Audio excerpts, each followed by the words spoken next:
Good morning, good morning. Welcome into the live stream today. Happy Tuesday. We're getting out here and the market is ever crazy this morning. The S&P 500 has been pulling back in pre-market today in a pretty big way. Looking at SPY this morning, we saw a massive gap down again, just like yesterday. Very similar. Very, very similar. Notice yesterday how on the initial gap down, there was then a higher low going into market open. That higher low there is going to be very important to watch for today. We're seeing the same thing this morning. Small higher low trend hitting on the SPY. Doesn't mean it's going to hold that trend all day. Like, we don't need to draw a trend line or anything like that. But whenever we watch that, that's going to be the biggest area of support now for this morning. Are we going to get the big move back up? The gap fill and recovery back to 684 before turning back over? That's the $1 million question today. So far off the bat, first 5-minute candle here has been green so far. So that's not entirely out of the equation. But what I would really prefer to see today is to start to see like 673.50 to 674 breakdown. Once that zone breaks down, I think that we could start to shift back to the downside in a pretty good fashion. And something that I would love to see play out is to see VIX start moving higher. In the open today, UVXY is opening up 10.5%. UVIX, what is this one up? 14%. So we're getting some good movement out of those. If the market does break down, those will be pretty advantageous.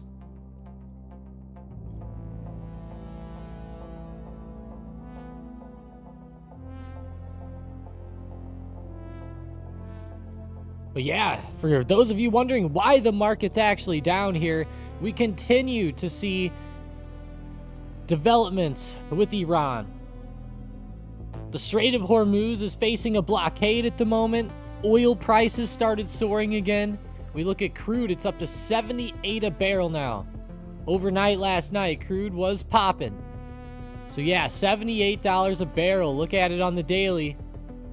Really marking a good comeback.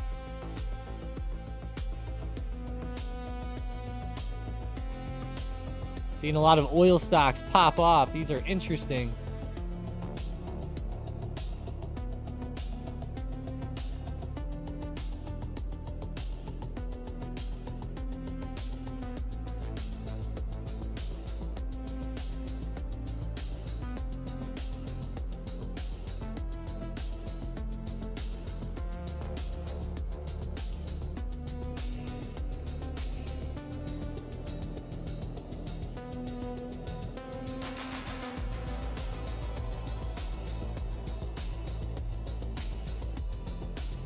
Looking at the big support from the past few days on the SPY at 676. That gave out today. We've been talking about this major range on the SPY daily chart here for a while. There's been a lot of bounces at 676. Seeing that give out today is a very bearish sign. If we start holding under that today, that's where I think we catch the downside move better. These gap downs are hard to trade though. Because like yesterday, like we saw, you can get that movement right back sometimes. But today, it seems like that things are starting to shift a bit. And with that big support breaking, I think that that's a very bearish sign for the short term for me. So I'll be watching it down. SPY's officially under its wedge as well. If we go look at the wedge.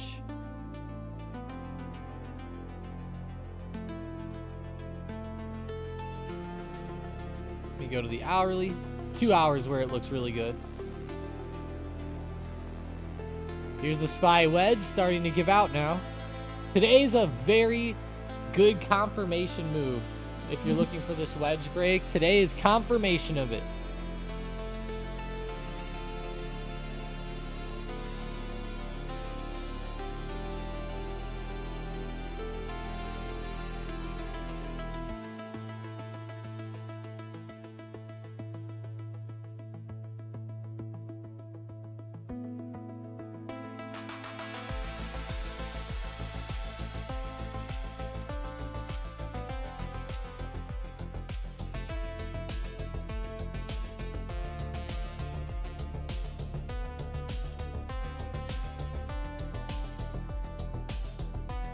RCAT still trending to the upside. Love to hear that, KNMSO.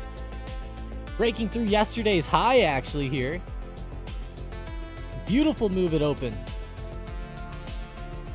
Nice 11% run again. That's what we want to see. RCAT. One of my personal favorites in the short term here.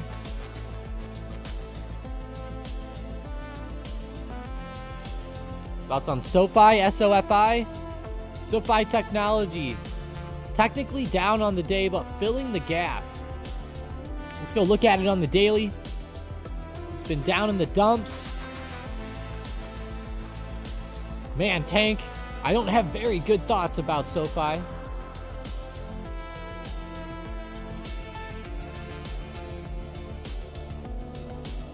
Let me go back to my normal layout here. Yeah, SoFi's just not looking the best today. It gapped down and then now filled the gap up. But it's kind of stuck in this lower zone. You know, there's a good support where we see it bouncing like right here in this range.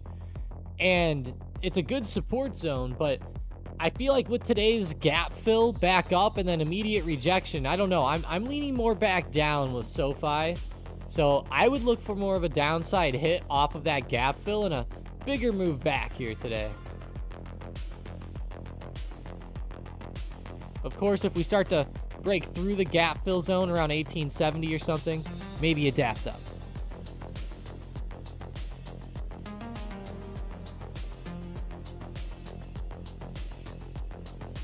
Thoughts on silver and gold? You know, silver and gold have been very fun.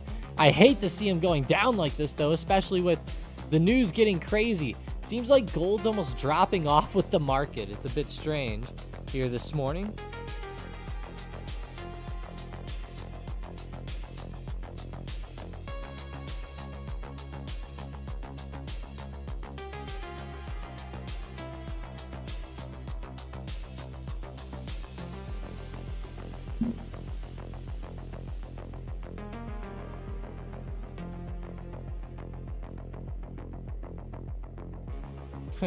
I saw Morgan Stanley just upgraded Novo, but they adjusted their price target down $2 from 42 to 40. Pretty funny one. I just happened to see that news randomly on the headline.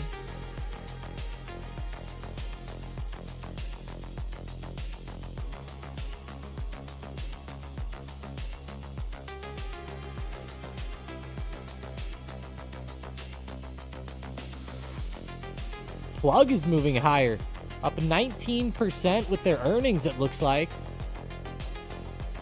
Nice, Plug's moving up, 2.20. I know a couple people were asking about this one yesterday because they were going to have earnings, and I guess it's good to see them ripping like this. ONDS is another drone company that isn't doing as good as RCAT is today from open. RCAT is extremely hot again, I love it. Keep it up, RCAT. Let's look at the watch list here. Crude oil's 4th on the watch list. Now, you know that's a weird day when that happens, when it's up 8%. Crude oil, 8% move. Wow, $78.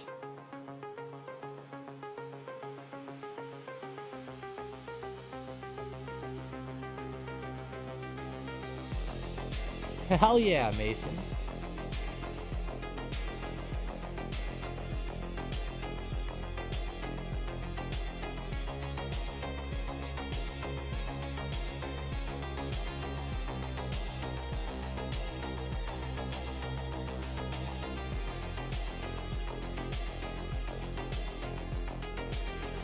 It was so strange. They both gapped down massively at 6 a.m. GMT, which is such a random time. 1 a.m. US, you think? Yeah, it was kind of weird. And, you know, that's about whenever oil started popping off. Right around that same time, I believe. Yeah, really, like right around 1 a.m. to 2 a.m. is where oil started to really pick up the steam. You're right, though, like right around 1 a.m. Technically, it would have been like 1:30 Eastern, but...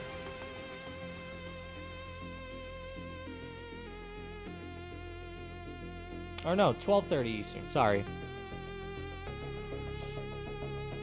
Getting my time zones mixed up because I'm Central Time.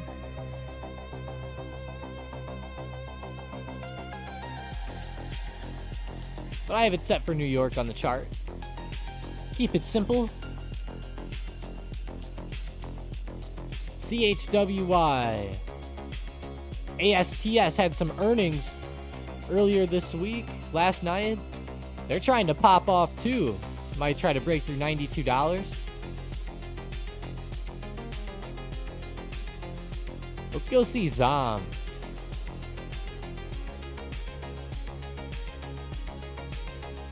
Wow. With oil moving up, I gotta say, ZOM isn't moving the best. Neither is Oxy.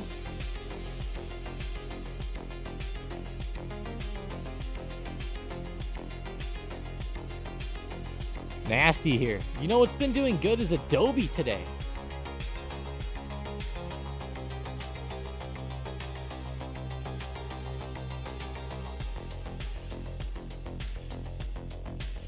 ADBEs trying to hold this lower base down here. Big zone of support around 245 to 250.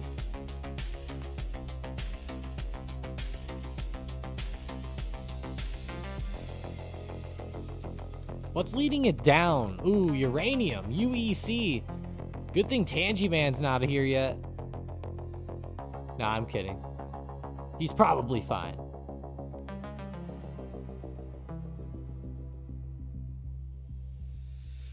To buy chocolate. I can't believe how expensive those chocolates are, Xavier.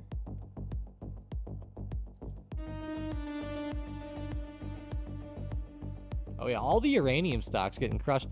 BTG, which follows gold, is getting crushed with gold, down 9.4% today. Barrick gold is down, Barrick mining is down 9%. Used to be ticker symbol GOLD, but now just B.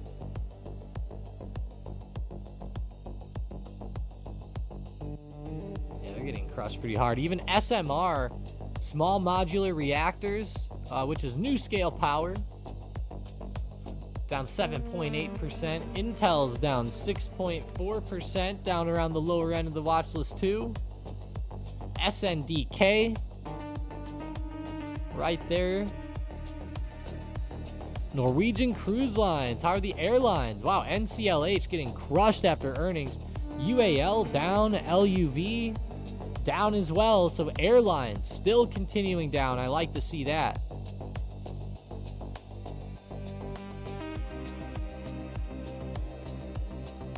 I actually like that. Good movement in the short term for these bad boys. You can see they're turning over very hard. Very, very hard.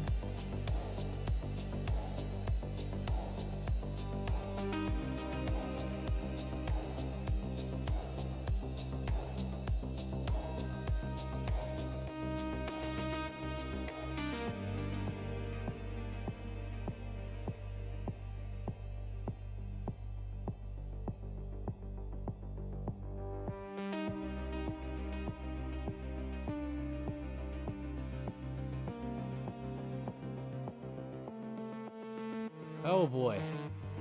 What a pullback. That $100 zone breaking is not my favorite thing to see on UAL, so keep watching it down. I would not be surprised to see a larger sell-off. Same thing with Tesla. You know, Tesla's kind of straddling support here. Next few trading days, I could see Tesla starting to really tank it down. The way it's setting up right now.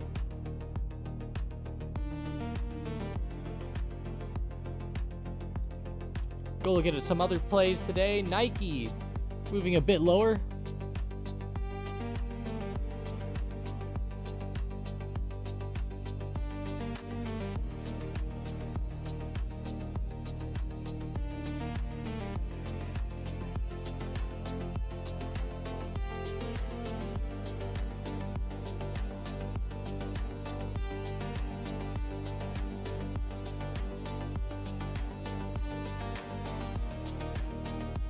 TLT is one that has been very interesting the past few trading days. It started turning over a lot more again as yields are tumbling. For those of you that don't know, the 20-year yields, yields are running up, I should say. Whenever yields go up, TLT moves lower. Past couple trading days, the yields started popping back off of their lower range here recently. At the end of 25, the 20-year got pretty close to this zone around 4.5% and exploded back up, and it just got very close to that again and is popping. What I think a lot of traders are watching for is, number one, in the short term, probably a short-term pop-up with yields. But as we go forward, I'm really watching for yields to stick in this zone for a while, if not even start to slowly drift down. Now, I don't think that they're going to go down that much, but if we look from like 24 to like where we're at now, it's just been kind of stuck for 2 years. 2 whole years of just doing nothing on yields, essentially. Moving just between 5% and between 4.17%. Really just stuck in there. So I don't really expect it to get that far away from here, especially on these longer terms. I don't expect to see movement like in 21 or 22 back to the downside, nothing like that. But I think that we'll see like a slow, like gradual chop lower here over the next couple years. And I do think that could help TLT in a pretty good way. But again, it's going to be more slow, gradual, and TLT might not really get that big explosiveness back again like people wanted, but it might get back up to like 100, 105, 106. But once the Trump admin's out, I'm going to be very worried about it again. Very worried.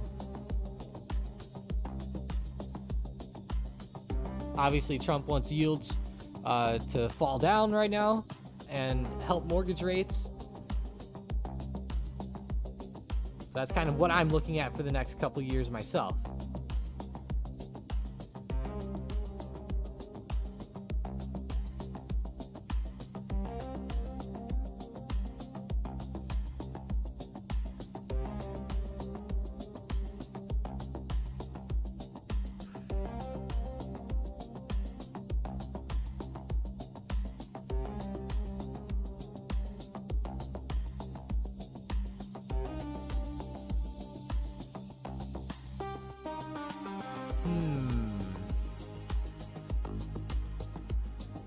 PLTR, Raphael says.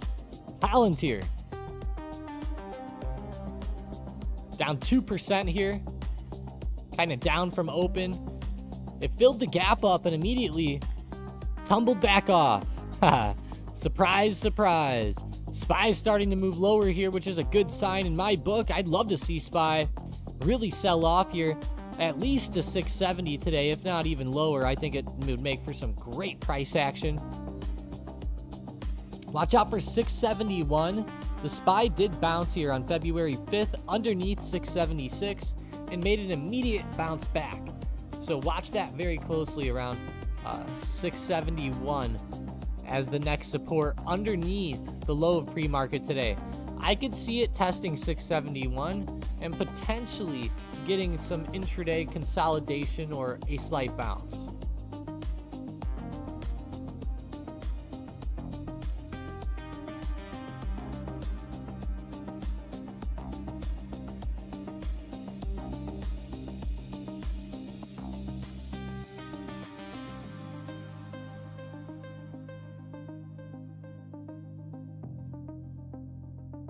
What a wild time right now, though.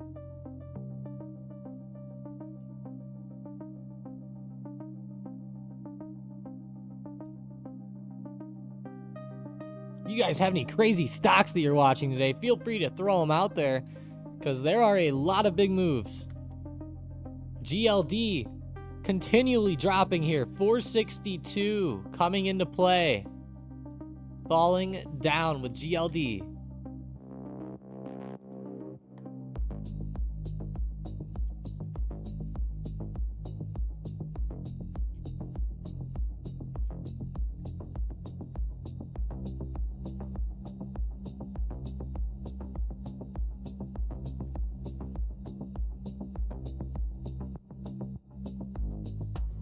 Let's look at Mag 7 for a second.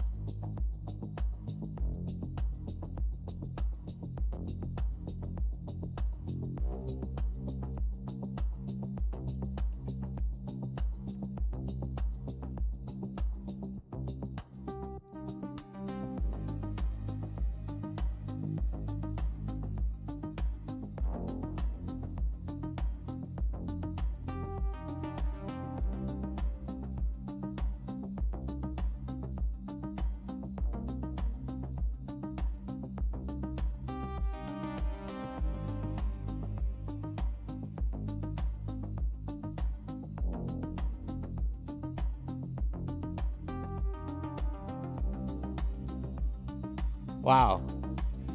So on the TLT big money trade, be careful, guys. The big money trader has done something pretty whack here.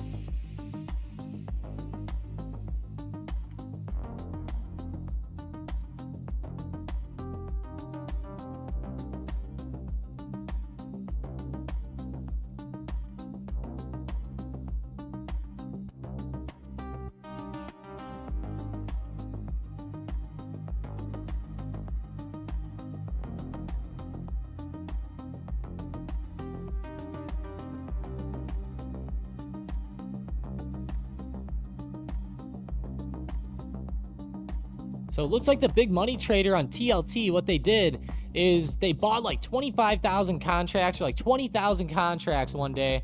And then the very next day, they adjusted that position. So it looks like they either sold the contracts and then started a short position, or maybe they sold the contracts, started a long. Very strange, though, in the way in which, we saw 20,000 volume back to back, and now the OI sticks high. That's a pretty strange thing to see. They're definitely doing something that is a bit different, right? A little complex trade for the big money trader here. Very hard to say what exactly they'd be doing. They could be running a very weird strat here.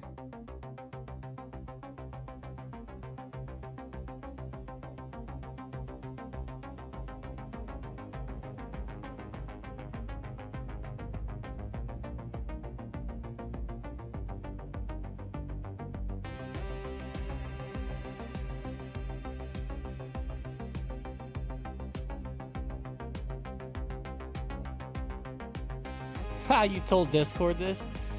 Gotcha, sounds good. I'll fix that really quick. Let me go do it. Let me fix that.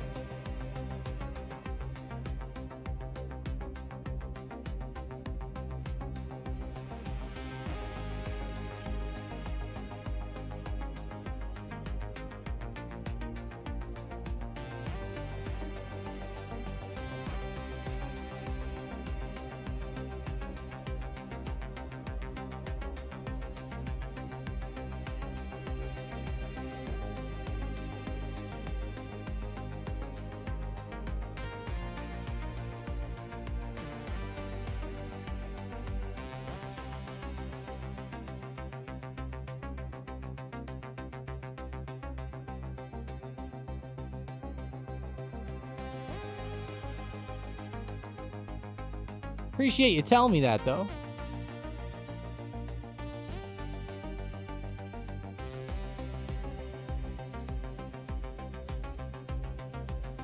Helps us out for sure.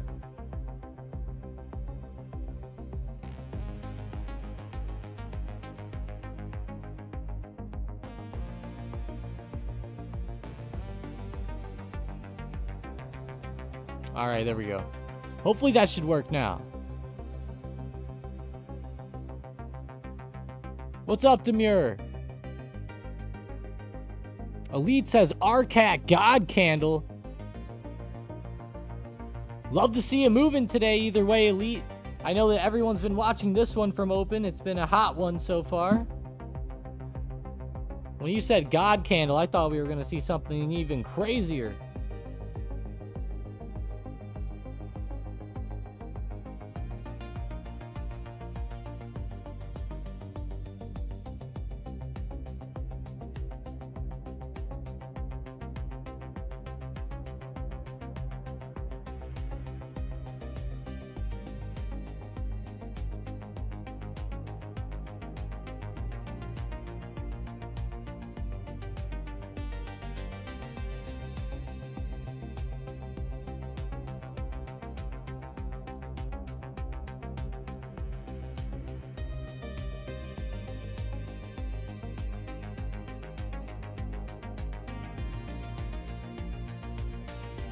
You got me thinking I needed to cash in my call.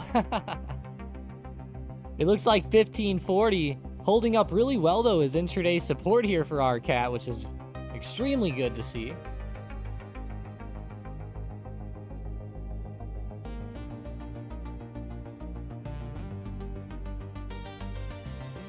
It just mirrors IBIT's volume crazy low. Let's go see IBIT. Down 3.7%. Yeah, it does seem pretty low.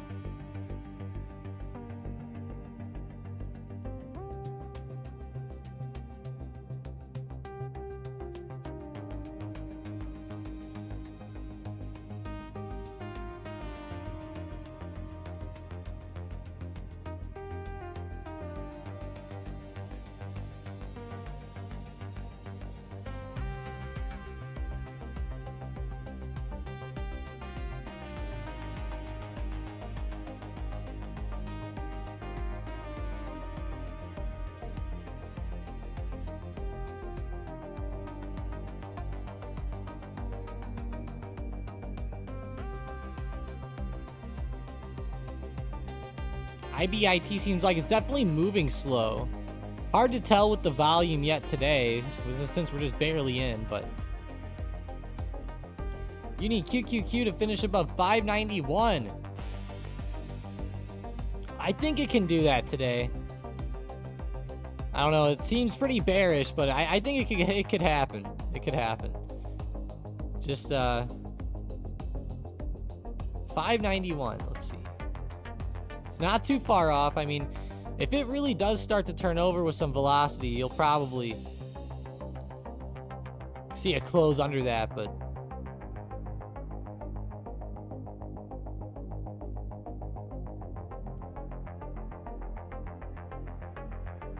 hell yeah, they said they'll take the 15%. All right. Lots of fake outs, Demir says. He says, my Palantir shares. Oh, I know. I was watching Palantir fill that gap. Man, ever since they filled it, they've been tanking back down. That is a weird intraday move, Demir, but something that we see play out a little bit sometimes. I was wondering if the SPY would try to fill its gap again today, but it looks like that's not the case, as the low of the day is starting to finally give out. It's testing 672 as well. But on February 5th, the SPY fell down and tested 671. So really have 671 on the radar here as we drop lower today. That's where I think we could start to see a bounce come through. Now, I would much rather prefer that the SPY just breaks right through there.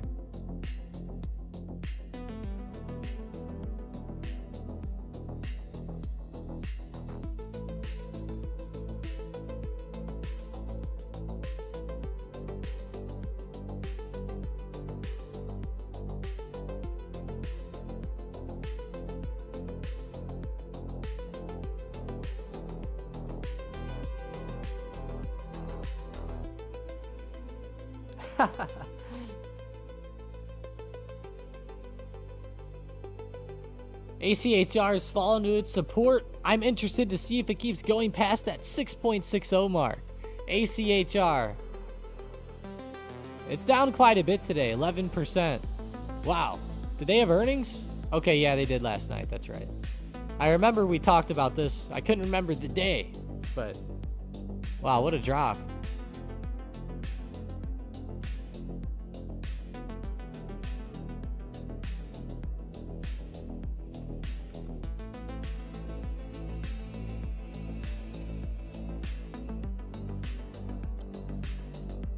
Exxon needs to stop being so dramatic and just uptrend. It's so crazy for what's going on. I know it really is. It's continually gapping up and then dying it open.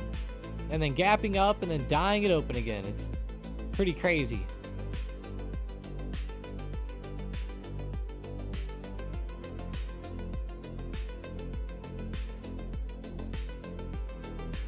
It kind of looks just like yesterday morning. I wouldn't really expect too much more downside with Exxon here today. It's probably going to start consolidating like it did yesterday. Oil's holding up pretty well. And on this intraday dip from open here, I wouldn't be surprised to see oil start to shoot up out of this dip. Looks like a pretty standard staircase to the upside here at the moment.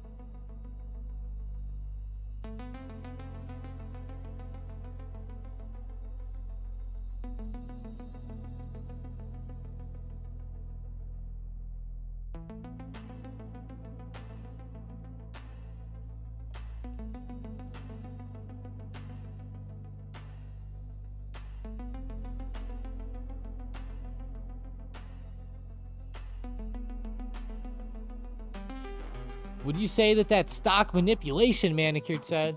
No, I wouldn't necessarily say that. It could be, but I can't give a definitive answer there, and I don't really like to just, you know, willy-nilly throw that around. A lot more seasoned traders kind of make fun of how everybody always screams about manipulation.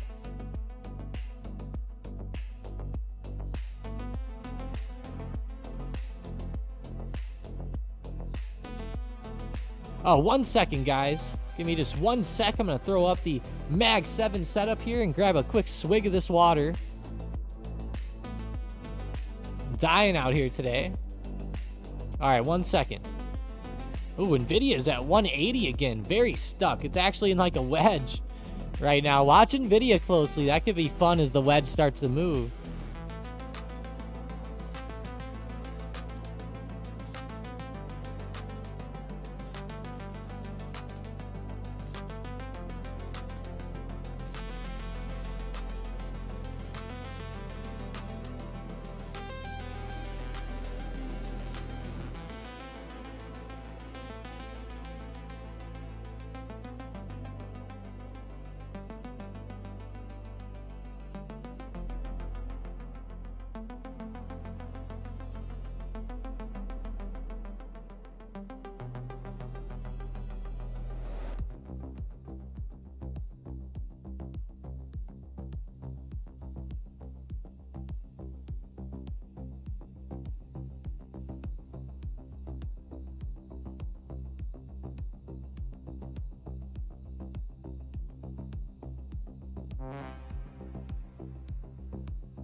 All right, all right. Water secured. Hope everybody's staying hydrated today with all this crazy price action out there. It'll wear you down.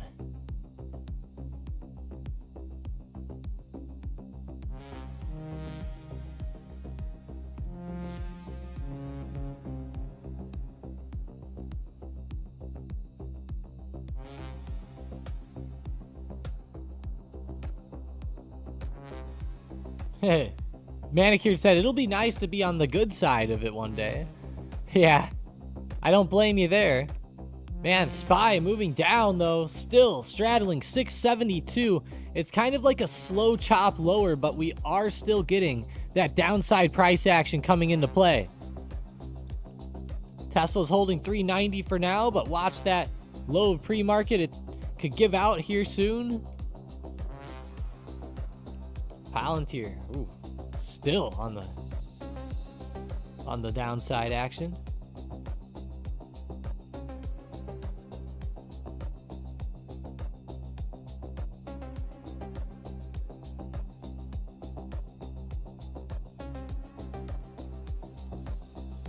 Wow, what a drop off. SPY is all over the place here. As it drops lower, there's these massive green candles mixed in that if you're trading 0 DTEs, it's probably semi-hard to hold through some of these if you are entering at bad times.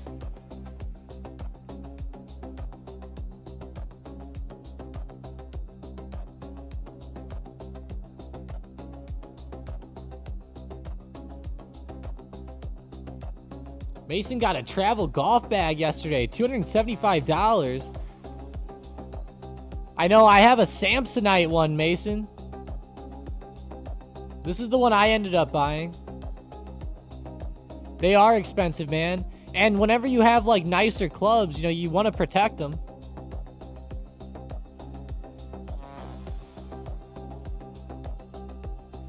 Hey, Lloyd, just call the name on the bag. Oh, who is it? Oh, it's Samsonite.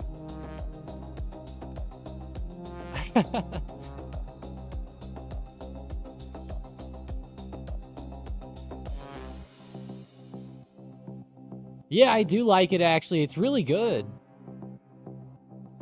Oh, nice. Nice, nice, nice. Yeah, as long as it's close, I think you're solid. My buddy actually stole it from me. He took it and just uses it himself now.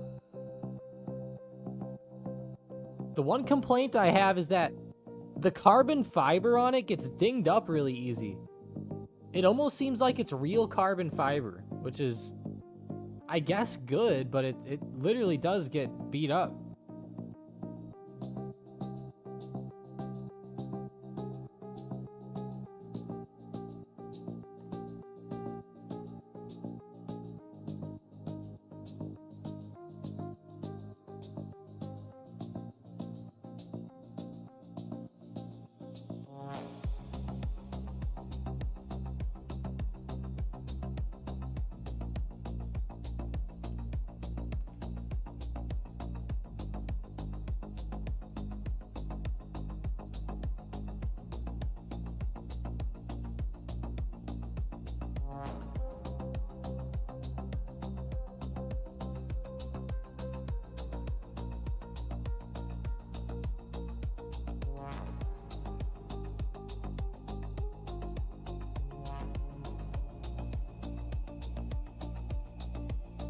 Shorts would be nice if the general market, yes, but I'm glad I trade in the Wild West with all the small caps because we have multiple 1.5 to 300% runners yesterday.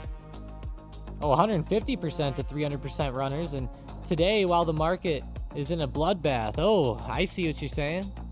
Yeah, and I mean, hey, you know, while the market is in a bloodbath, you know, there could be put opportunities, obviously shorts. But you could even look at other stocks too, like, you know, UVXY, which has been doing very well today, now up 17.8%. As the market drops, stuff like UVXY and SPXS will pop off in a pretty great way.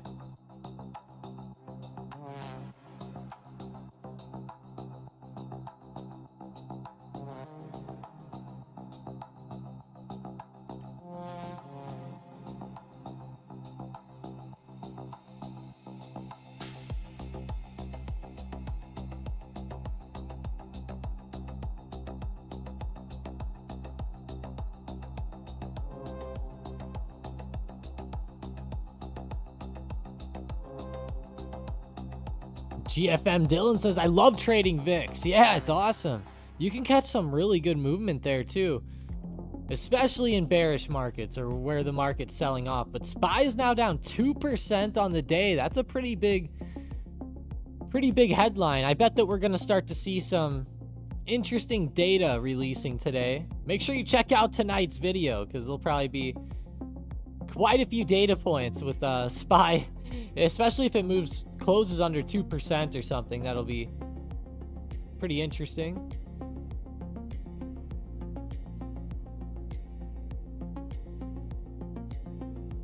Yeah, everybody's talking about the Strait of Hormuz being closed. Let's actually go look at June rate cut predictions, because I know that that's been shifting a little bit. Oh yeah, look at that.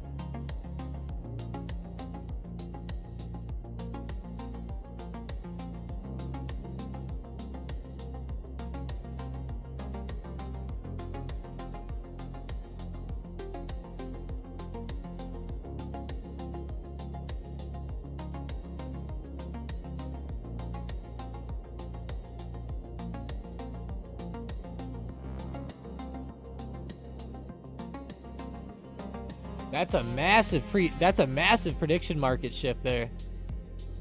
Past few days started to really solidify a pause instead of cutting it at the June decision.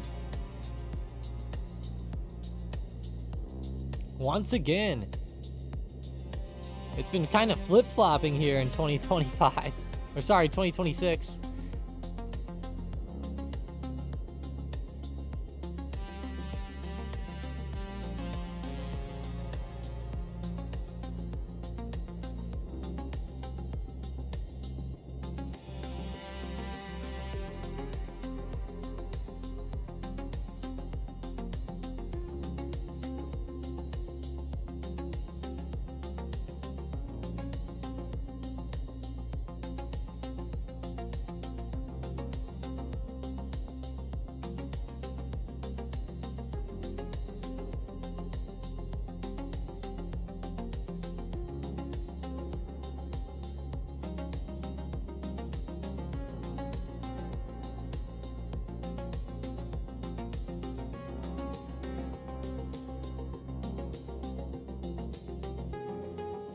What a weird trading day. Mason said I made 2 bets on those prediction markets and lost both. You did Logan Paul's Pokemon card to sell for under 13 mil and it sold for 16 mil. And then you did for Trump to speak over 120 minutes at the State of the Union and it was like 110. Oh man, that was close. Imagine that you get to the end and you're like, no, keep talking. I haven't done those prediction markets myself yet, but I find it funny.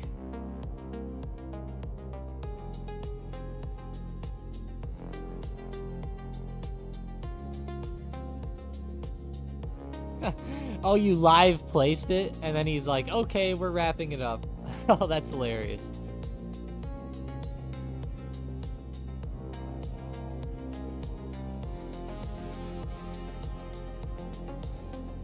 Yeah, that's kind of fun watching those.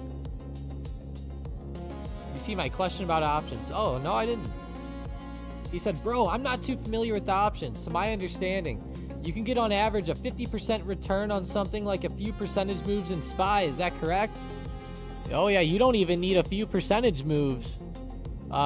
Here, let me show you some SPY put options that expire today. And I'll show you just to kind of open your mind, because you trade futures, right? If that's the case, you're probably going to stick with shorter term SPY options. Now, I'm not saying to always go for this, but if you're looking at like 0 DTEs on the SPY, here's kind of like a chart of one. Let's go to a minute chart. So like this morning, if you would have caught, let's say, SPY at the right time, and you know, you would catch like a nice upside move on these options, since from the low to the high, these SPY put options popped up 162%. 162.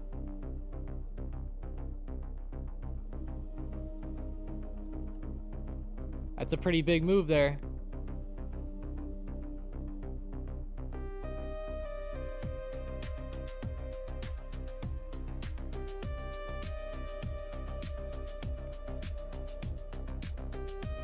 $162%. And this is just stuff like at the money too. This would have been like the 670 strike puts or something, or other things like that.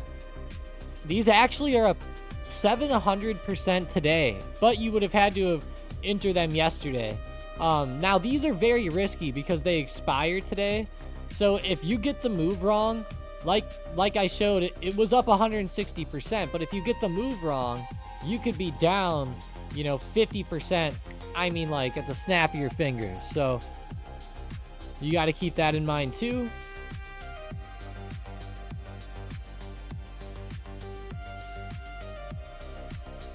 Yeah, of course you can do a lot more, like where you go further out of the money, and that might help with some of the gain there.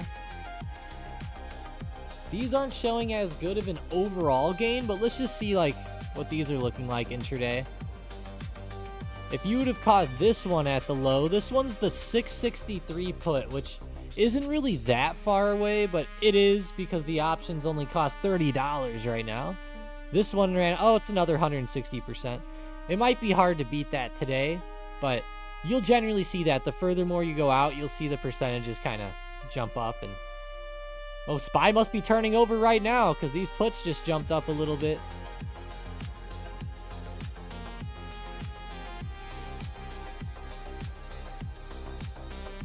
SPY must be turning over here. Yeah, it is. There's a good red candle. Let's see what happens to those options as they break the low of the day, because it'll probably be pretty badass. You can tell, though, it's decaying because SPY's breaking the low of the day, and the option is not breaking the high of the day. So, see how there's like that difference there? You got to be careful because the options are always decaying as well. There's time decay involved.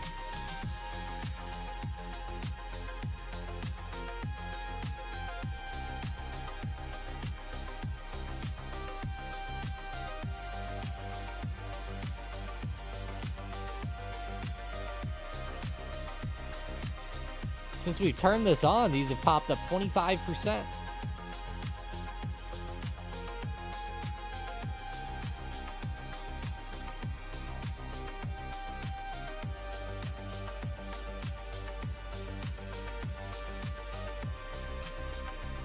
Gotta love the new trading prediction markets. Gambling is illegal in my state except for an Indian casino, but call it trading and suddenly it's legal. Gotta love those language loopholes. Yeah, Rick.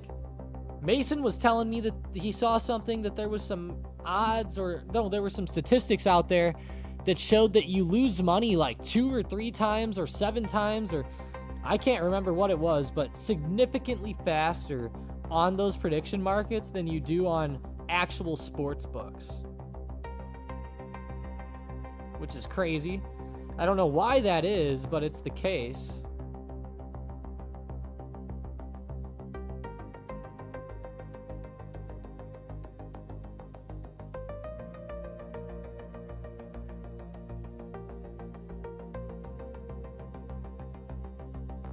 That is insane, Mason, because to me it seems like, okay, you know, you're not getting like the bookie manipulation or anything. It's just straight up what the market's doing, but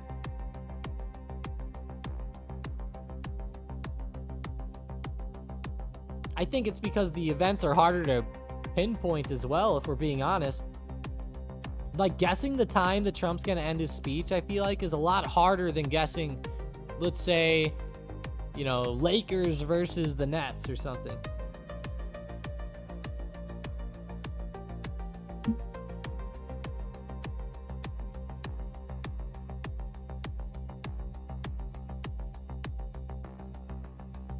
Yeah, it is unregulated too.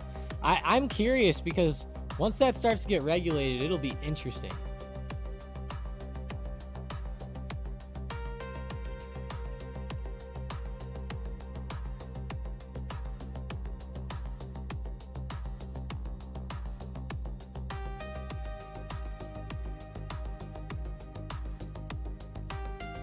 We'll see what's on SPY past 671, because this is a massive zone of support.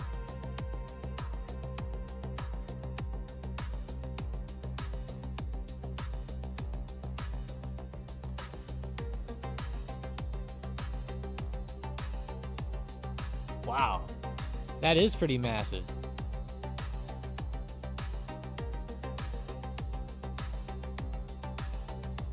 I didn't realize it bounced here December 17th as well. We have to zoom out pretty far to find these next supports on SPY if it really breaks down here.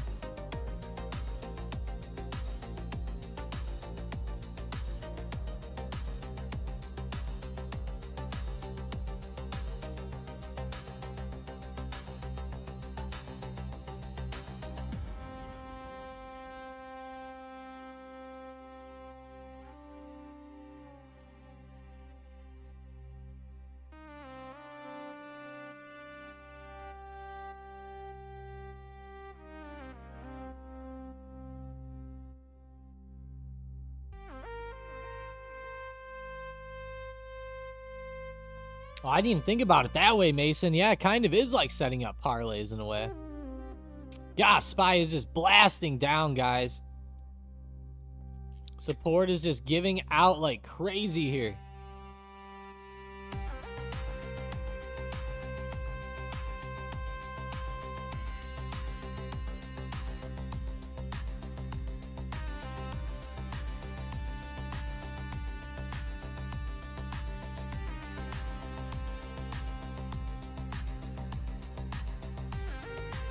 667 is the next larger area of support.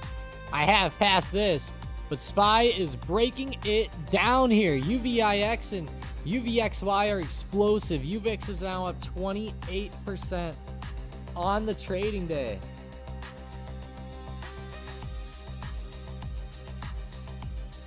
This is insane.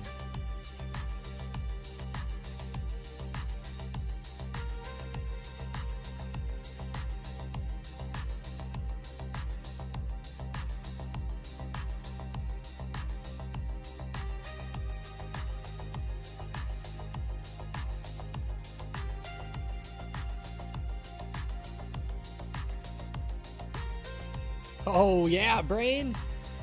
The fear is starting to hit a little bit.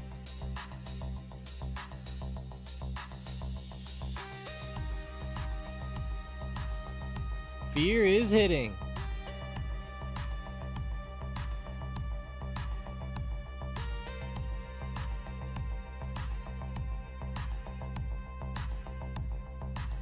Wow, big sell-offs ensuing. Lots of stocks moving lower here.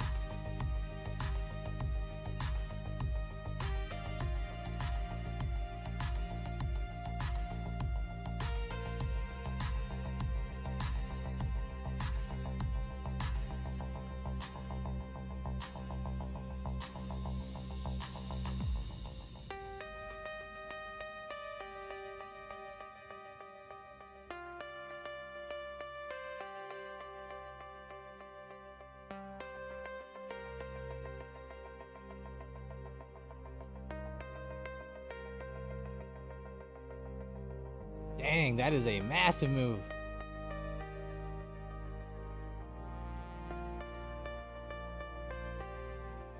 Starting to accelerate more, but we'll see if it really holds under 670 or not. It just bounced at 670 even, essentially, so that's going to be a big spot.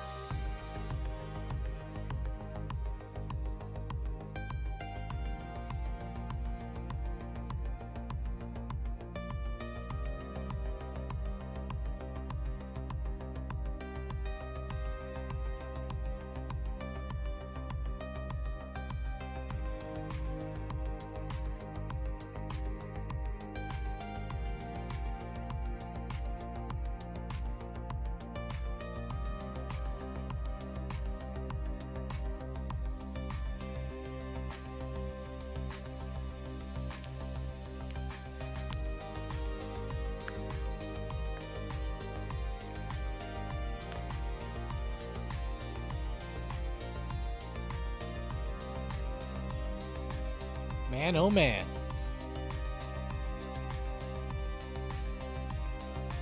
$672 starting to bounce well. $671.50. That was a nice zone earlier. If we do start to pop up, watch for that area. Watch for that area, but let's see that downside move continue. I think it would still be a much more fun trading day if we continue down underneath 670 and really solidified the downside move today. It's tough though, because SPY's down 2.3%.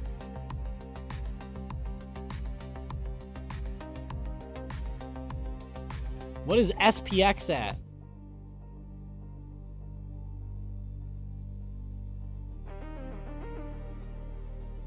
Maybe we'll hit 7% and hit a circuit breaker. Just kidding. If that happened today, it would be pretty wild. But I don't think that... I could see a lot more selling continuing to hit here the next few days. I think that there's a lot of fear starting to come through. People are starting to feel that pressure on their longer terms.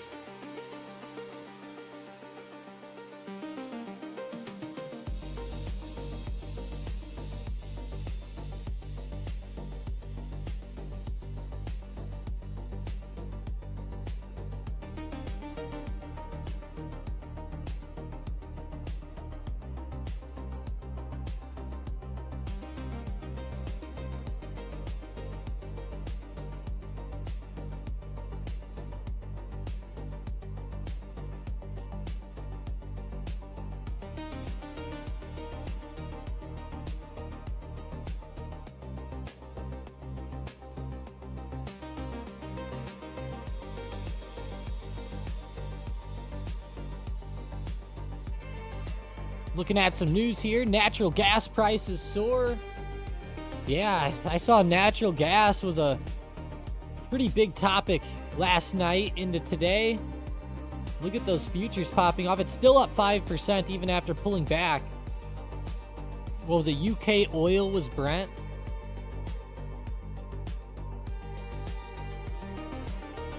CFDs on Brent anyways.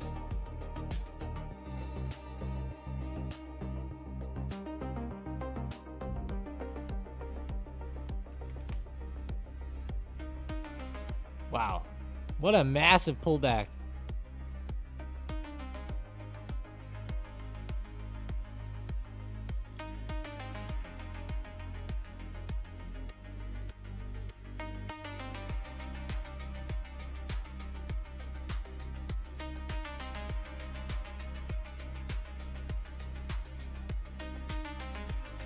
Wow.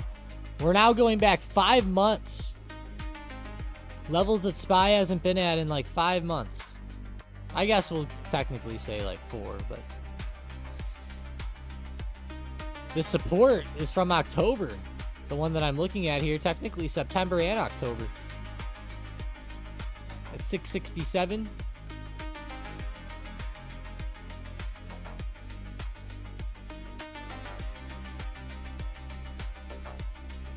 It's a pretty massive zone.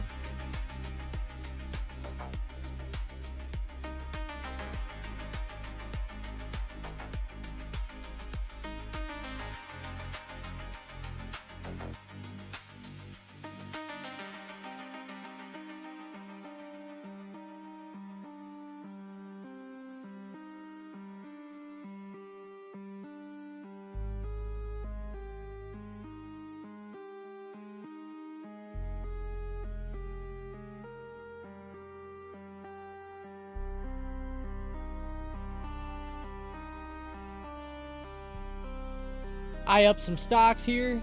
Ooh, Nike's approaching large support on the daily. Uh-oh. How about Ford? Ford is dying, guys. This was a good play from yesterday. Wow. 1323 broke down this morning in pre-market, and it died off. That is a big move.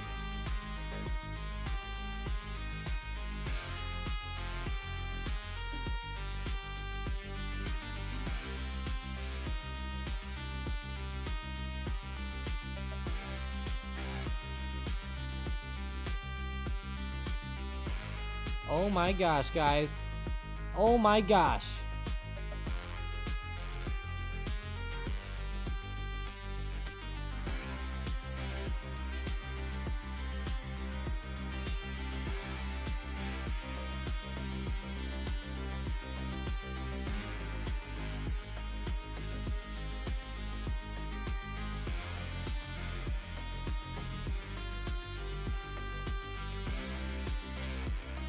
I think we just fixed the bell not ringing in the morning.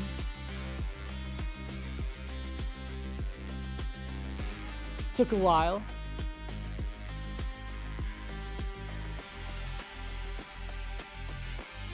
STLA, yeah, Stellantis down a lot too. Stellantis getting crushed in the short term. As you look at STLA on a daily, it is approaching a massive zone of support down around 6. It's going to be interesting to watch this one as it drops towards $6. Really for some averaging in, maybe some selling of put opportunities. It could be interesting.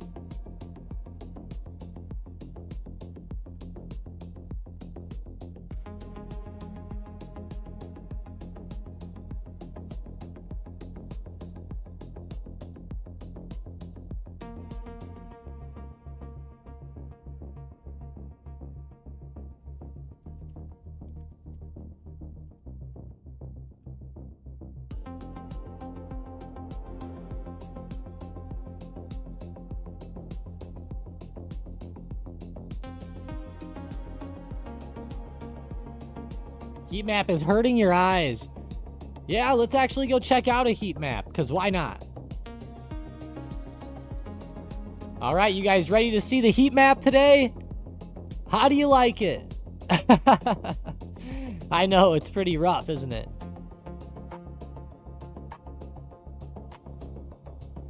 It really is pretty insane.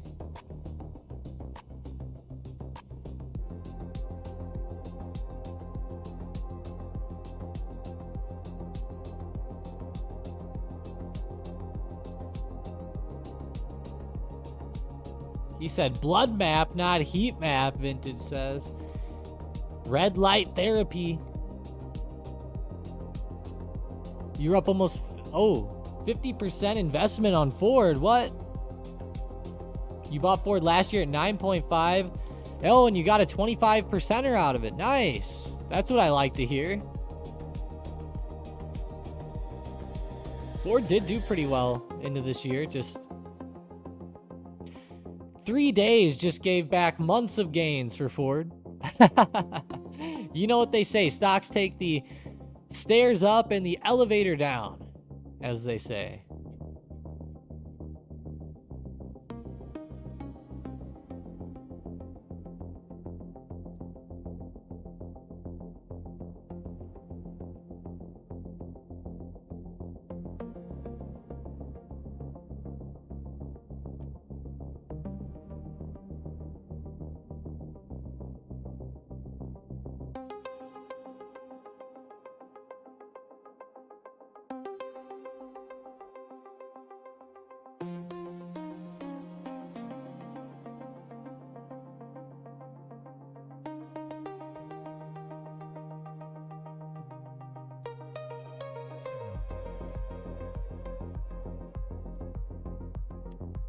I like Finviz's new bubble map. No, I haven't. Send me a link, Dylan.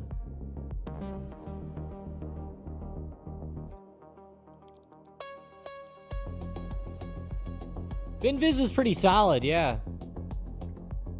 It's useful for a lot of good stuff.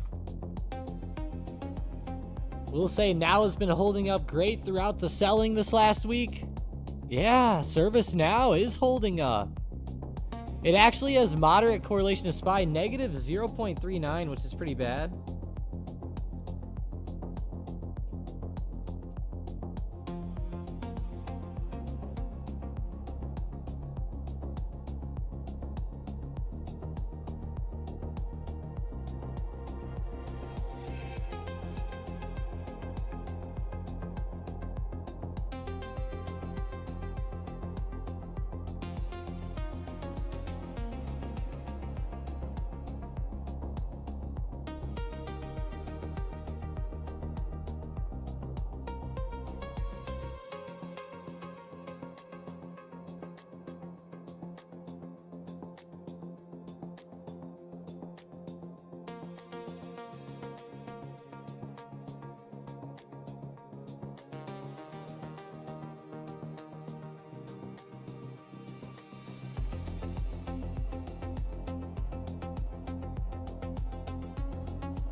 Yeah, let me know if you send it. Where is next support for Tesla? 350 TSLA? Man, ServiceNow is on fire, guys. If you're looking for something to the upside, it looks pretty awesome there.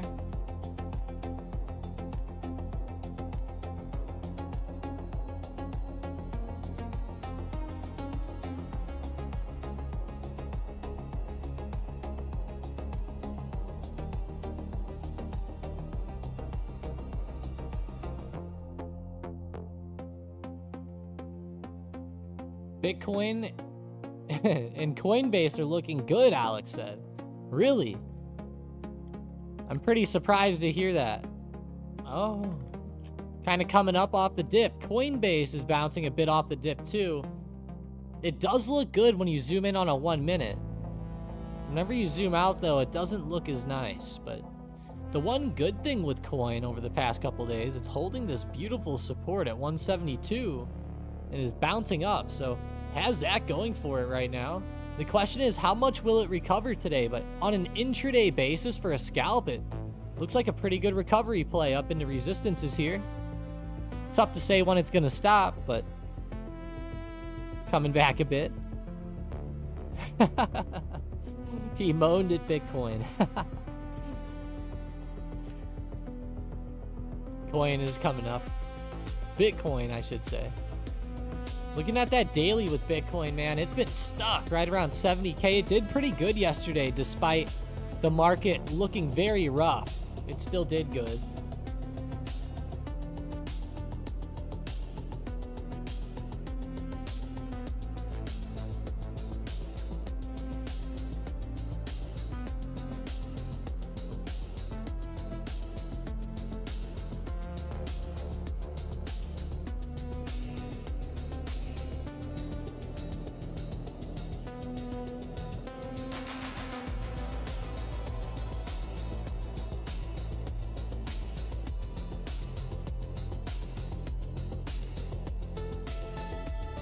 $7.5K profit.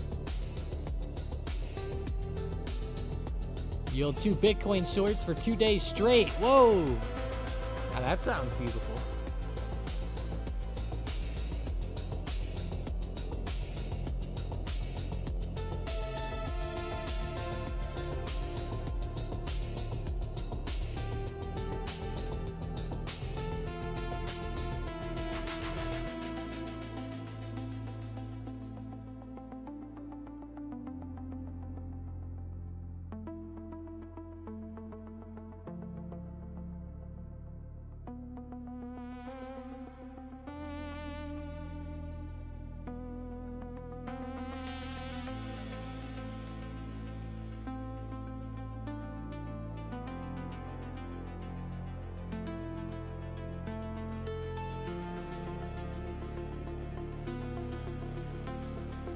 Ah, Mason's posting the trophies. Yeah, that sounds like a pretty nice one there for a little Bitcoin short.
Clarify, it was in a prop firm. Oh.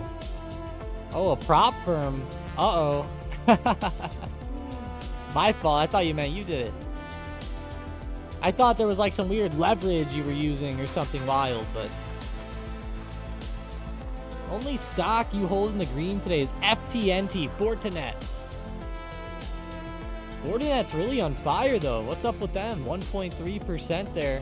Looking at the daily, they've been kind of dying off here in the short term. It doesn't look very good the way in which they're stuck in this bottom zone. I'm a bit worried that it's going to eventually turn over harder. But the past few trading days, it's coming back. So maybe this will be another nice test of the upper end of the zone at least. That would be ideal to at least get back there.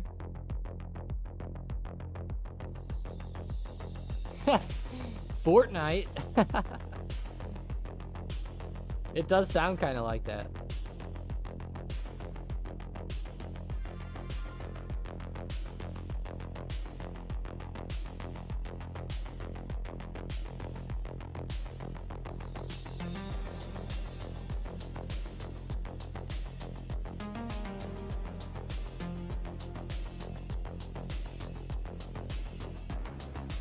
So March 3rd. We're going to see Team USA play the Giants. March 4th, they're going to play the Rockies. And then March 6th, they're going to be playing Brazil.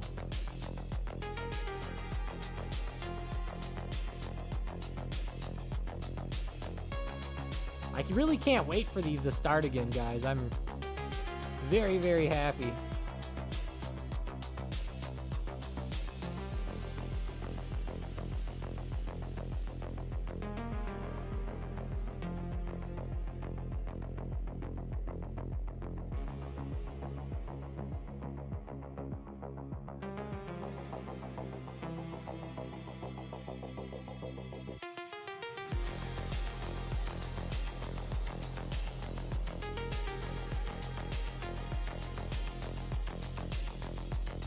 DXYZ.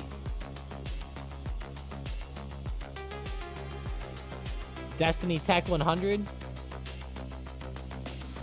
Epic Games is private. Yeah. This also used to have SpaceX. I don't know if it still does, but that's another big holding. Let me look up their holdings really quick.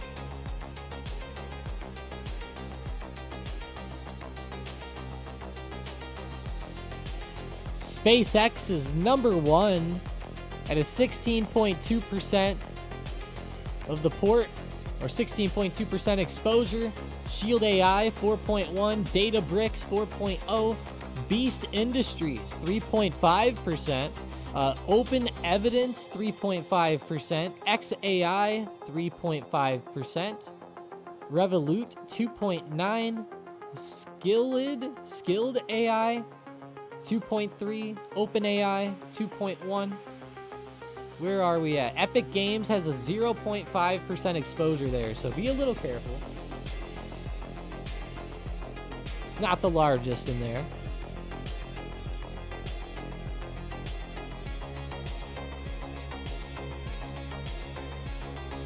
Man, Tesla falling off a cliff. 385 now on the day. Continues dropping lower here.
Okay.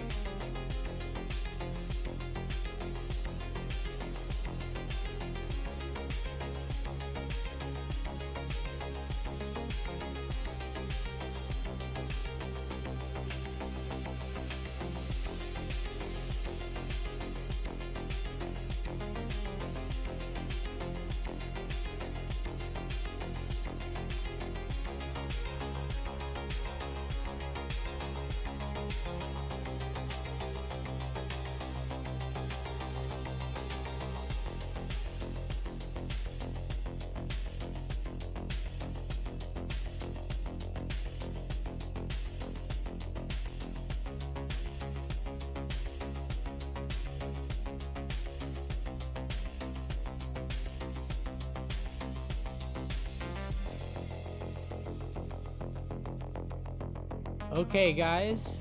Looking at the market now, SPY's starting to come back. 671, SPY's back above 671. Good sign to see if you're looking for a base to form and recovery. With the SPY, with how negative it is today, there's going to be some type of intraday comeback at some point, but I'm really just looking more for bleeding into the close today. Again, like I said, there could be a slight comeback. I don't really see the SPY like making some crazy recovery back to 684 or anything like that. It's always plausible, but as we go forward, I'm still going to be watching for it to chop around this lower zone, if not even just bleed off some more. The more the merrier, I'd say.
You sent you that link for the heat map / bubble? Ooh, let's see.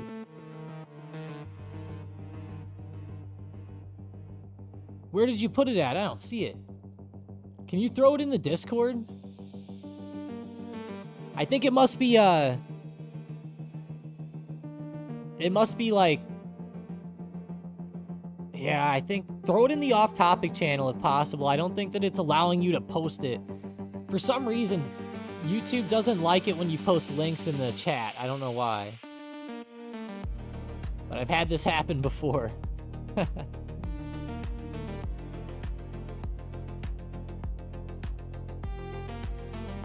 Okay, let's do it. We'll just do it now that we've talked about it enough. All right.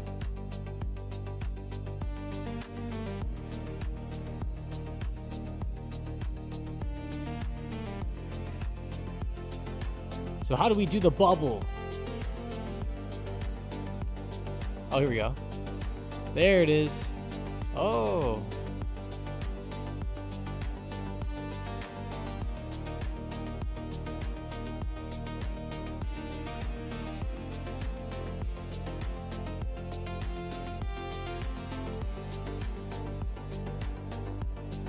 I wish that these weren't, like, overlapping each other.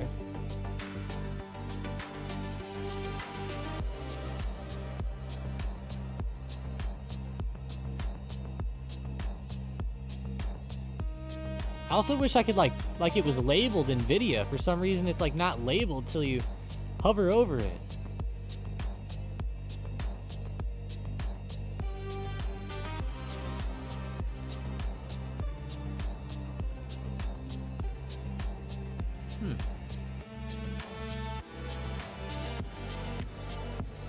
Very interesting. I think I still prefer the map, but that is interesting. I've never seen those before. Wow.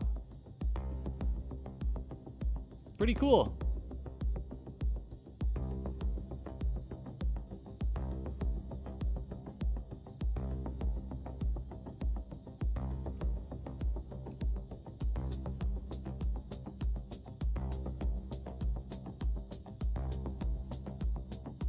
Yeah, thanks, Dylan. Thanks for letting me know.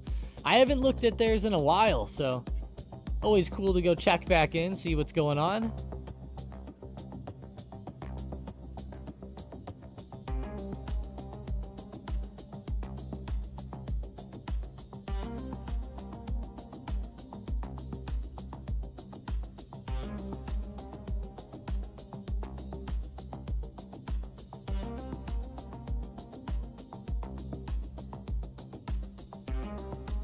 Wow, that's pretty awesome, Dylan.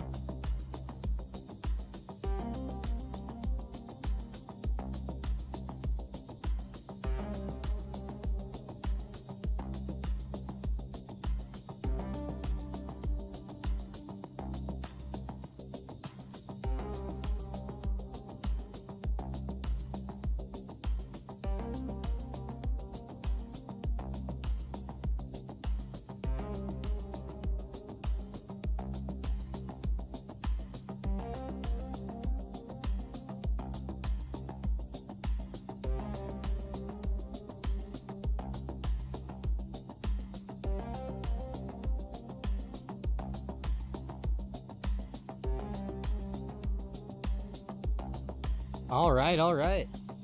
NVIDIA. We haven't looked at that one much today because it's been pretty boring. Started to fall back down 2.7% today. Not the best move ever. Palantir down 3% as well after doing so well yesterday too. Palantir had that nice move yesterday. Today it opened, it filled the gap and died. It is popping back a little bit, but it's not the best here. SNDK, Alex said, another chip stock. Down significantly on the day, 8.3% right now, but it's trying to recover. It's trying to come back a little bit.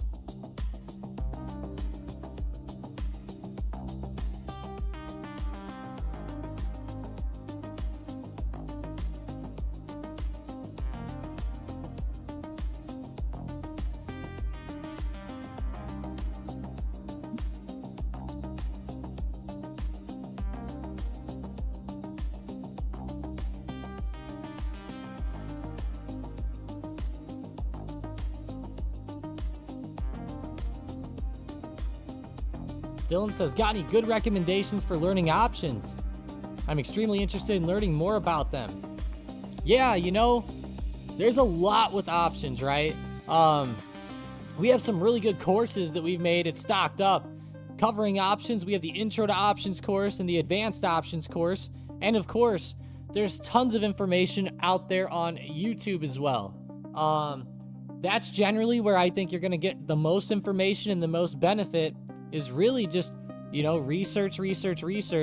I don't necessarily have like besides the courses, I don't have like a big list of videos or anything like that we have, but there's lots of great information out there.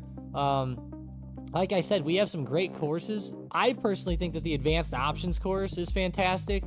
Of course, Intro to Options is nice too, which is another good course, but whenever you think about Intro to Options, that stuff's pretty basic, right? Whenever you talk about the Advanced course, this is where you get more of an advanced look into options, and you get to see how like Mike trades options. The whole reason that the Advanced course was made to show how Mike trades options in his own way.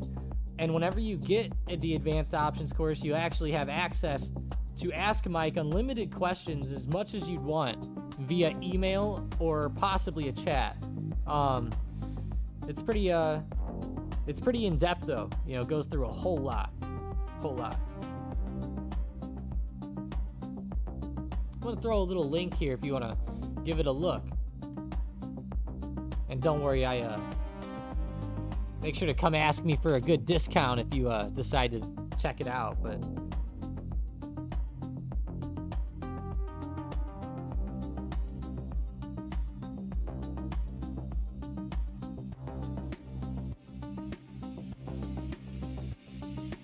Manicure, has anyone ever found the crystal ball that shows the future stock prices? The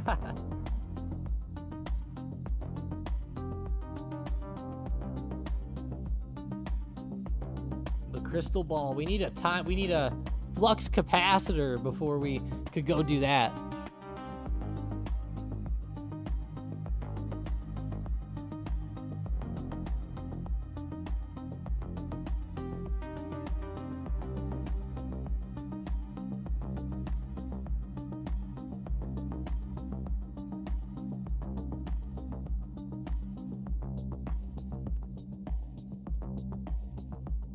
Love the kind words, though, guys. Appreciate that, as always. Let's go. Greta's coming out here to give you guys a high five today. All right. SNDK 571.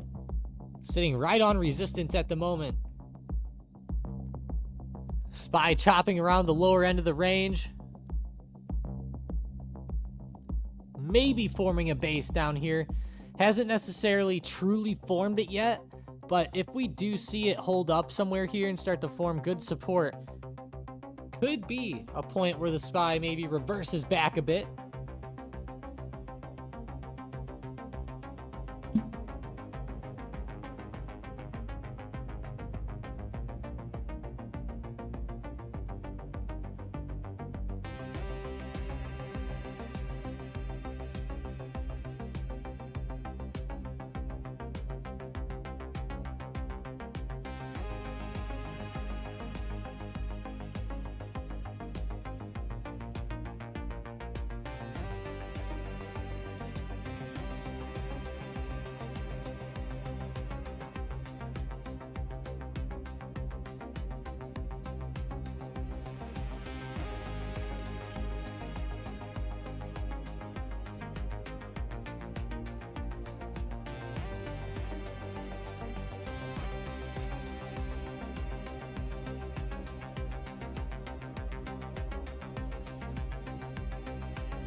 Man, coming back good. Starting to maybe form a good base. We'll see. I'm not a big fan of trading it up here, but, you know, as a scalper, I could see some people trying to hit this one really quick. I could see it. If there's anywhere where a base has started to form today, this is like the second main zone Like on Tesla, a base tried to form here earlier but gave out. You know, that same thing could happen again here. So just keep that in the back of your mind. Same with the SPY. You know, it tried to make a base and bounce right here before ultimately selling off more. Now it's trying to do the same thing here, and it's looking a little bit different. We're getting a few green candles in a row.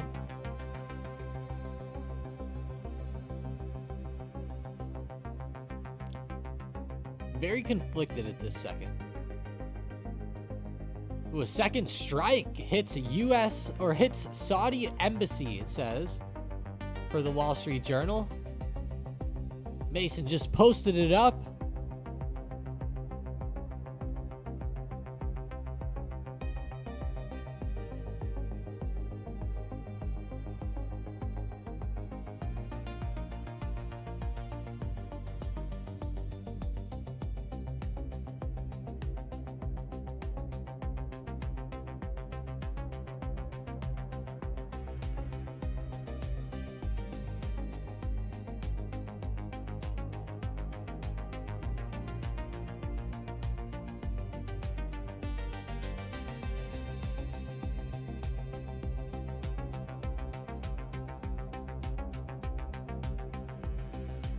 Got some news. Satellites showing damage at Iran's Natanz facility.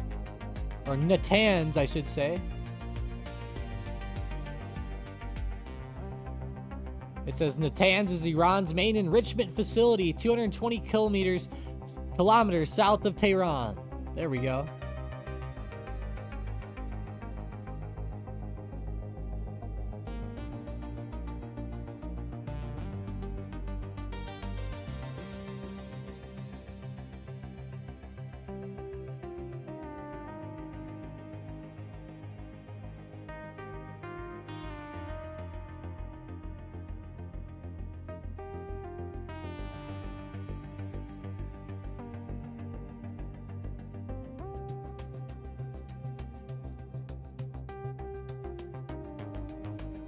That's some pretty big news.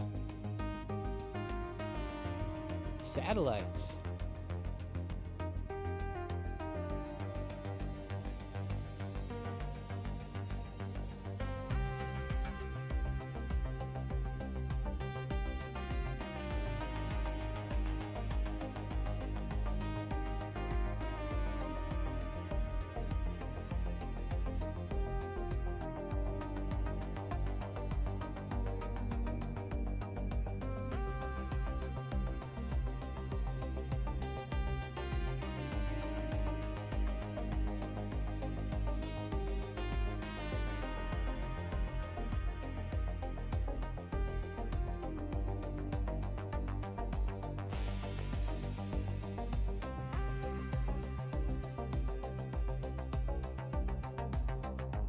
Could you show a unusual options trade you take yourself before we end the live? So when you say unusual options trade, do you talking about, or you mean a usual options trade? I see what you're saying here. I see.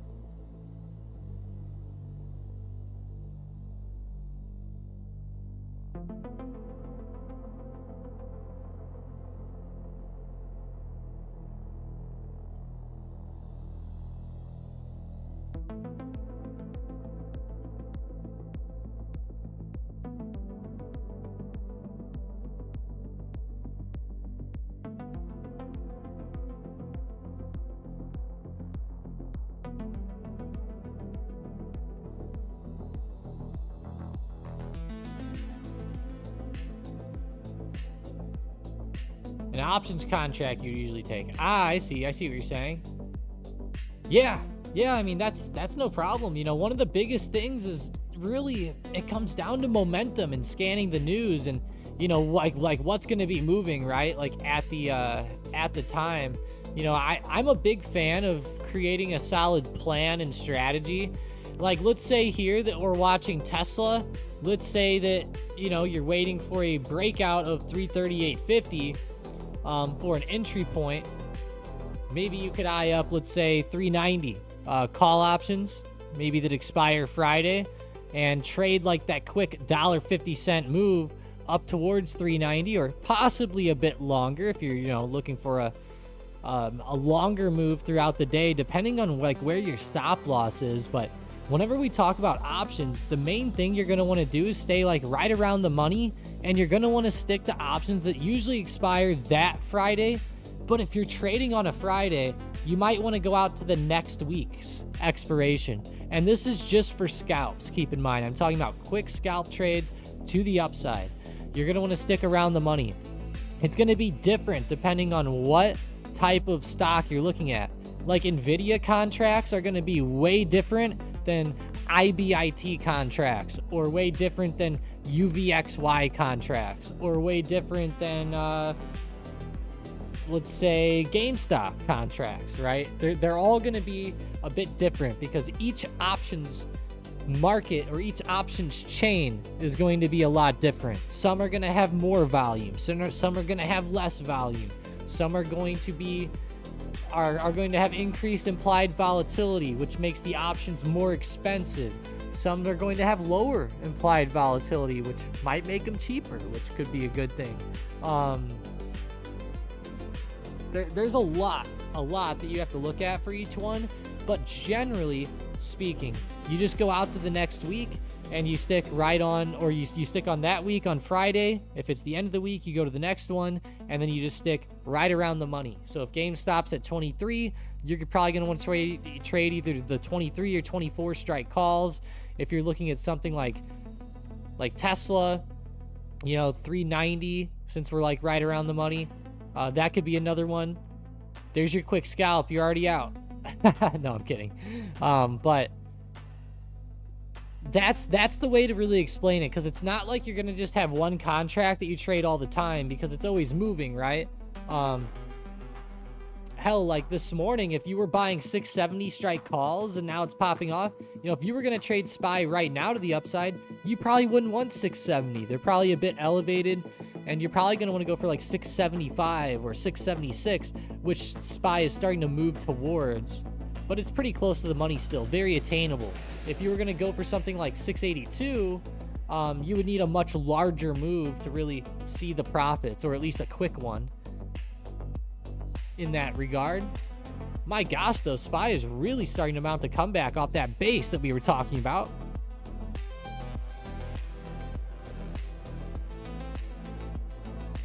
My favorite strategy, Dylan, and this is my absolute all-time favorite, is to run the wheel strategy. So what you're going to do is you're going to look at stocks that are moving down. They don't always have to be moving down, but if they are moving down, you can take advantage of higher put premiums. And at the same time, you're looking to become a dip buyer with a cash secured put strategy or wheel strategy. So what you would do is you would essentially sell, like right now, DraftKings is sitting right around $20 to $24 in this range. I'm going to go ahead and sell the 21 strike call options for DraftKings, right, that expire, let's say, in April.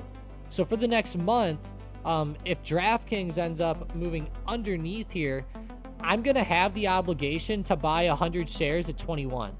If it ends up staying above 21, I simply just run away and keep all the premium for that contract. So right now, let's actually go look at that. If we went and looked, DraftKings, we go to April 17th. We go, so this one doesn't have the 21 strike. It goes straight down to 20. So the 20 strike is selling for around $62, or the 2250 is selling for right around $130. I personally like the $130 one a bit better at $22.50. So I would sell the $22.50 strike put. Now, whenever you sell that put, you're going to go ahead and, like I said, you have the obligation to buy it there. So if you did, you'd buy it for $22.50. If not, and it stays over 22.50 on expiration, you're going to make $130 and just walk away nice and clean, no obligation, no shares, no anything else. Now, where this can become very lucrative, that has been my best trade in history, is DraftKings was going down back in 2021, 2022. And here's what I did essentially. I bought DraftKings a bit early, right? I ended up selling some cash secure puts at like 38 or 40, right? Looking for that support. Support did not hold. It broke down. You know, again, on the way down, I'm selling put options at different points along the way. And then as this happens and you're selling these puts and grabbing and scooping up shares, you know, your average price goes from here to now down to here or down into this zone. And then whenever DraftKings pops off, you know, you're making a lot of profit. You know, DraftKings trading for 24, you know, you're selling up around 48 to 50. That's 100% gain. So that's my favorite way to run a lot of these trades. Like I said, that was like my best trade ever, running that DraftKings move to the downside. It requires a lot of patience though, because you have to really have the patience and the wherewithal to give it time and to continue to average in. Now, if you do this on something really negative and something very risky, it can be bad, right? And you also don't want to over leverage when you do it. Like, you need to realize, like, if you have a $3,000 account, this probably isn't going to be for you. But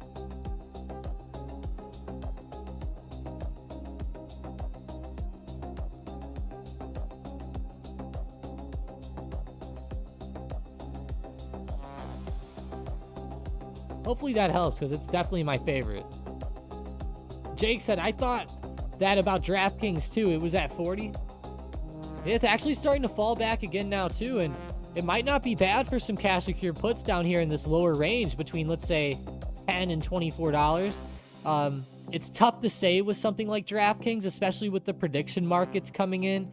I think it's a bit more riskier now than I would like it to be, because that's going to eat into their market share, which definitely changes my outlook on them. But whenever I think about the setup and the strategy, it was a good example anyways.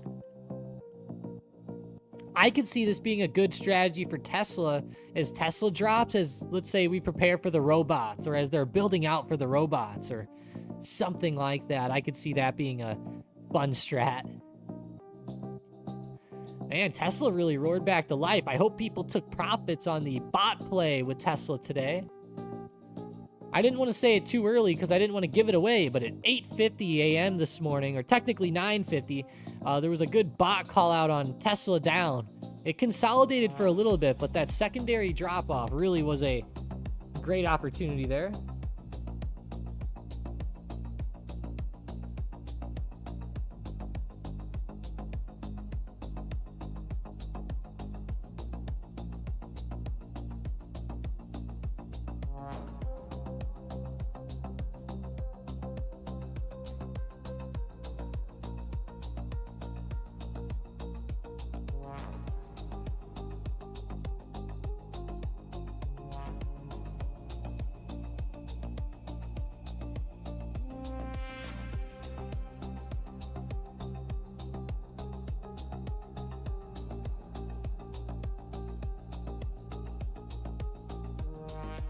Noto needs to buy another 100K shares of SoFi. Who's Noto?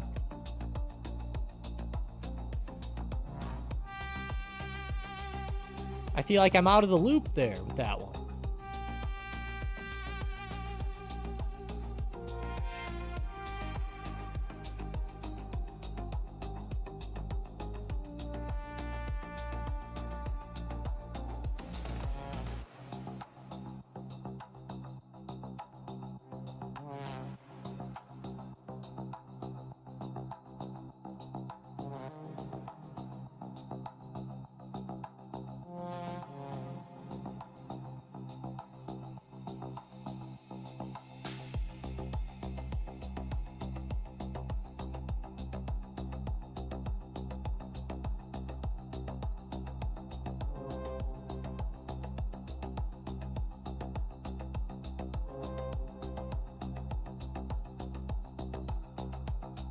He bought like 50K over the weekend. Noto, he's the CEO at SoFi. Oh, okay. Okay. Yeah, in that case, buy 100K more. Make us happy. Predictions on the SPY, Wolf Killer says. I'm predicting that SPY is going to hit resistance and slowly chop lower. That's what I'm really looking for today. Now, yesterday, the SPY recovered back up and filled the gap and did pretty good. Today, very similar. We're seeing 670 start to bounce. SPY's coming back up. It's filling the gap up towards 684 to 684.50.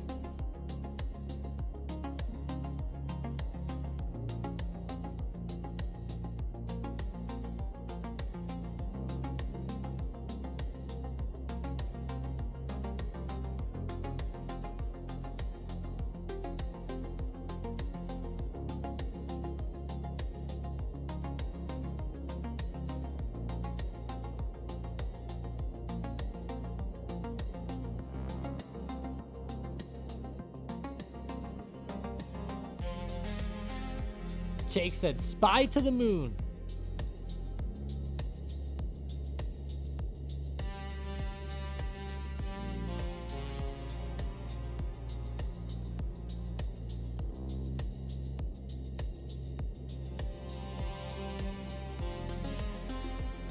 Yeah.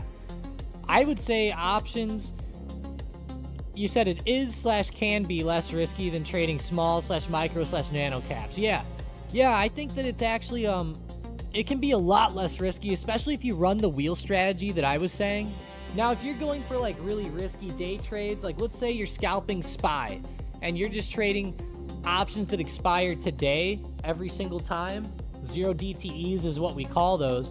If you're trading those every time, it's going to be pretty risky. It's probably going to be riskier than the small caps, but the only reason why it might not be quite as risky is that you're not necessarily relying on some crazy 100% run up or, you know, some penny stock to explode. You're just kind of looking for smaller moves on SPY. So it really depends on your strategy, but I think it can be safer than trading those. Yes.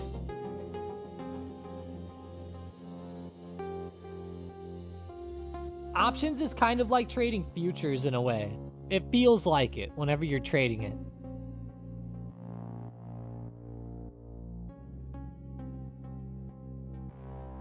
It's not set up the same, but it just has that like feel.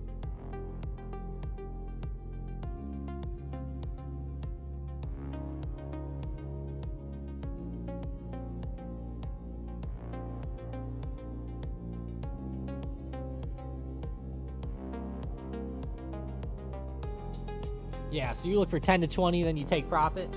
Yeah, if you do that in options, you can catch those pretty easily. Of course, the win rate is where, where it needs to come into play. Your number one, your risk reward ratio and your win rate. Those two things.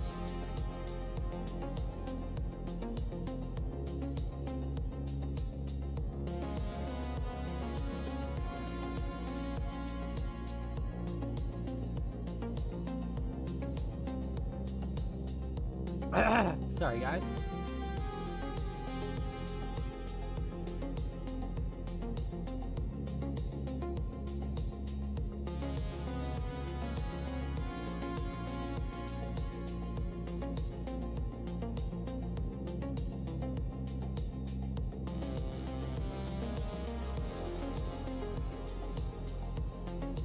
If it goes up 100% on the day, I'm happy with taking 10% scalps all day. I like that.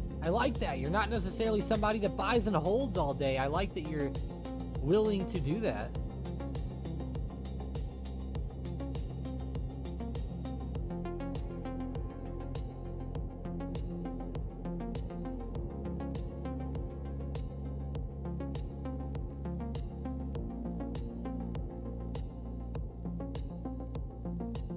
Excuse me.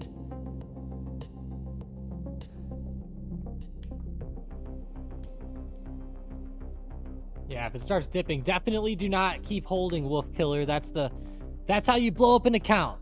Right there. That really is how you'd blow it up.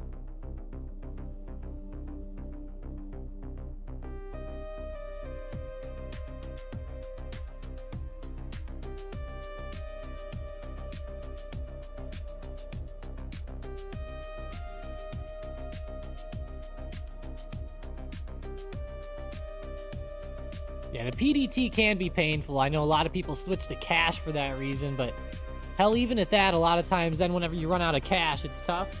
They might be switching that PDT rule soon, though, so you might start to see some better, I don't know, opportunities coming your way soon.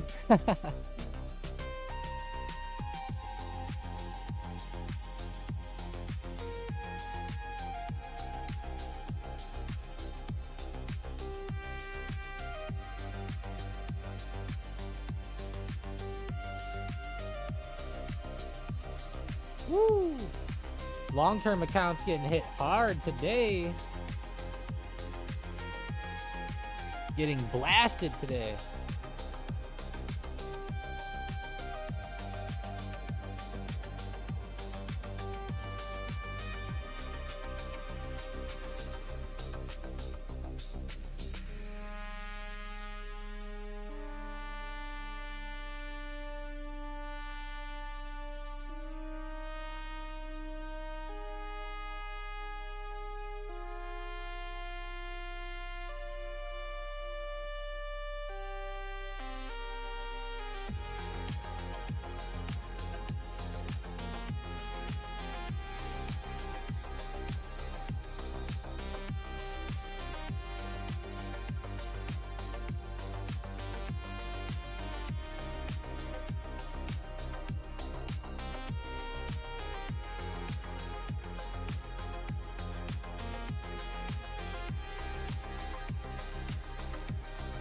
Alrighty, guys. Well, I think we're going to go ahead and call it there today. I hope that everybody has a great rest of their trading day. SPY's running up right into resistance right now. It's trying to mark a little recovery intraday. Watch out, because it's testing an intraday trend as well from the high of pre-market to where it is now. It's bounced a couple times, so watch out if it breaks this back up. This could be where we catch a larger move. If not, maybe this will be where we reject back down and 670 officially breaks. As of now, it seems like the base is trying to hold up, though. Watch that resistance. 676 was previous support. It's going to act as resistance here. I'm not surprised to see it bouncing. Okay, guys, let's have a great one. I'll talk to you later. See you guys. Have a great Taco Tuesday.